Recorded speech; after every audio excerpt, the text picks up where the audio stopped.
Welcome to Needyshare.com. In this video, we'll show you how to easily deposit funds into your account using global bank transfer. First, log into your dashboard. From here, you can click on Deposit from the left sidebar or simply click the Deposit button right under your main balance. If you ever need help, our support details are right here on this page. You can easily open a support ticket or send us an email directly.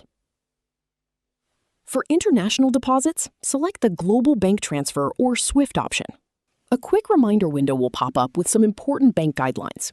Please read them carefully to ensure a smooth transfer, and then click OK. Now, enter the amount you wish to deposit in USD and click Continue.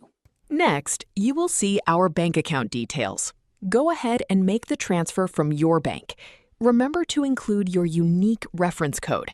Once done, upload your receipt as proof of payment and click I have paid. That's it.